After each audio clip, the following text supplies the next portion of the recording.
Dina naon patonahna para rasul? Ngelehkeun hujah lawana. Dina ngadegkeun hujah pikeun ngelehkeun lawana.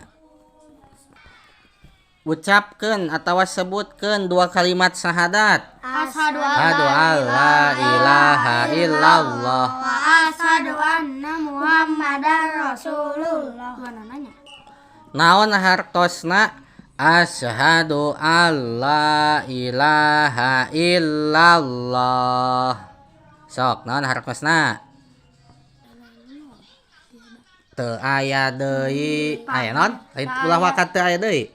Nekatkeun abdi kalawan maripat sareng tasdek kana yen teu aya deui pangeran anu wajib diibadahan anu hak ditaati parentah sareng laranganana kajaba Gusti Allah. Numutkeun asal bahasa salat hartosna naon? Salat cek asal bahasa nyaeta ad-du'a'u bi khair. Hartosna ngadua kalawan kahadean. Ngadua ku kahadean salat teh hartina teh. Tak jalmi anu sok salat mah sama dengan hayo wae ngadua ku kasayaan ka Allah. Tah eta harti salat cek asal bahasa. Bacaan anu jadi panutup salatnya eta bacaan naon? Tahiyat akhir. Salam. Nah, tahiyat akhir. Bacaan salam. Sebutan salat fardu anu 5 waktu. Subuh, duhur, asar, maghrib, isya. Bagus. Terus naon ari ngaran zakat cek lugot cek asal bahasa. Jadi ngaran zakat cek asal bahasa teh naon? Kadar tambah. Naon ari ngaran puasa cek sara?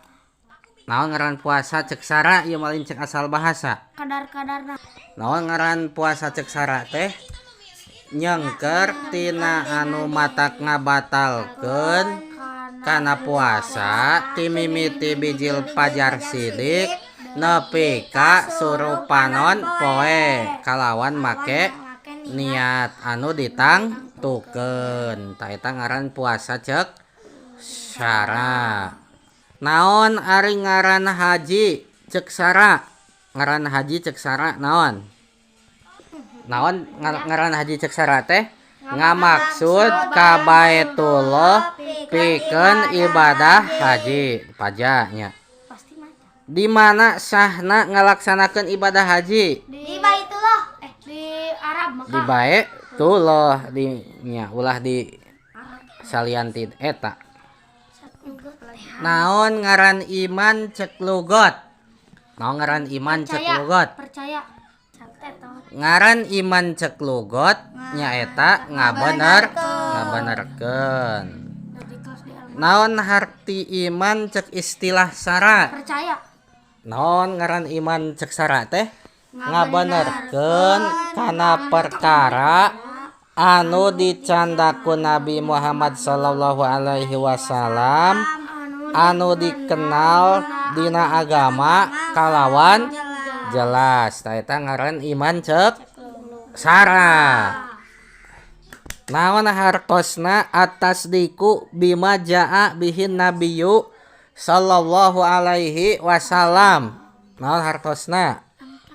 Ngabenerkeun kana perkara anu dicandak ku Nabi Muhammad sallallahu alaihi wasallam. Toh sakitu dah.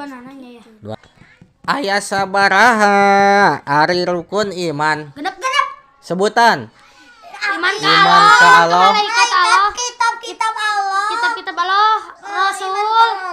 Poe kiamah kada jeung qadar. Bagus.